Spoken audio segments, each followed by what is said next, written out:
مورد ذکر است که از طرف شرکت وطنی رخش تاکسی 33 نیز کارمندان شرکت سادو و سیمو مورد خدشناسی قرار گرفته. رهبریت شرکت با اداره تلویزیون و رادیو شهر پنجکент تشریف آورده کارمندان را با سنه فرخنده روز матбуоти тоҷик صمیمانه تبریک و مبارکباد نمودند. امروز روز матбуот هست. شخصا از نام شرکت، از نام کلی راننده های رخش تاکسی شما عزیزان دید را با همین سپاسنامه رخش تاکسی سرفراز گردانم و برای همون پیوسته همکاری ها کردن، برای که شما پیوسته در پیشرفت فعالیت کاری ما دستگیری میکنید. از نام شرکت بی‌نداری خود را به شما میرسانم. از جانب شرکت سپاسنامه با مؤسس شرکت سادو و سیمو در شهر پنجکент برای همکاری سودمند با شرکت وطنی رخش تاکسی 33 در شهر پنجکент بخشیده برای матбуот тоҷик قدردانی کرده می شود. از نام شرکت به رئیس مبارک باشد. چنین سپاسنامه داده می شود به صبرینا اکرمова روزنامه‌نگار شرکت سادو و سیمو برای همکاری سودمند با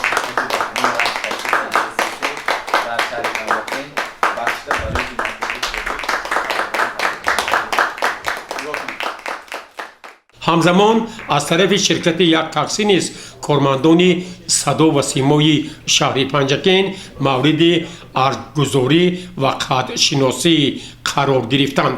شرکت یک تاکسی در شهر پنجکент رهبریت در سیمو رئیس رسولوف تصمیم گرفتند که تمام کارمندان شرکت سادو و سیمو رو با روز матбуот و همزمان چون یک از سرپرستای برنامه‌های رادیویی هست شرکت یک تاکسی در شهر پنجکент، بنابراین رهبریت تصمیم گرفتند که کارمندان رادیو رو به مناسبت 10 سالگی تبریک و مبارکباد بگویند. سپاسنامه به محترم حمیدوف اسکندر برای همکاری سودمند با شرکت یک تاکسی و افتخار روز матбуоти тоҷик و 10 سالگی رادیو سادوی پانجکент سرفراز گردانیده میشوند. دیرکتور یک تاکسی در شهر پنجکент رئیس رسولوف. چنین سپاسنامه به میسره طلایی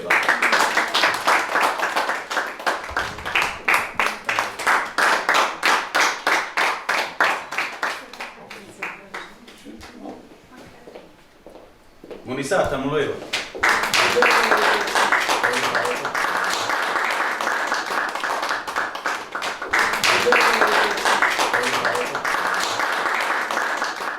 Martaba Rahmonova.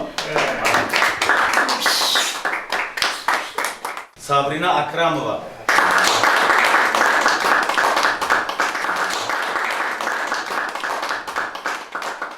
Kamoliddin Mahmudov.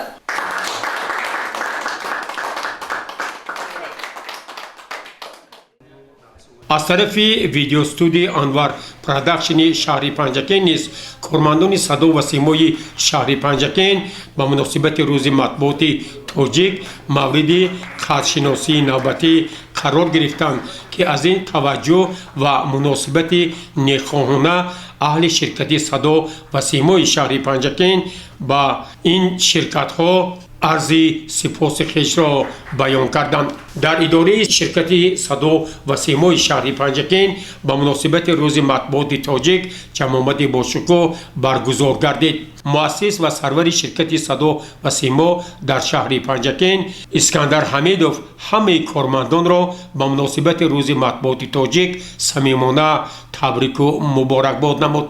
در یک فضای تنتنه‌ای به کارمندان سادو و سیمو سپاسنامه و تحفه‌های پولی تقدیم گردید. ما نیز در نوبت خود تمام کارمندان واسطه‌های اخباری عامه، سابقه‌داران و علاقه‌مندان матбуот را بخشیده به روز матбуоти тоҷик صمیمانه تبریک و مبارکباد می‌نماییم.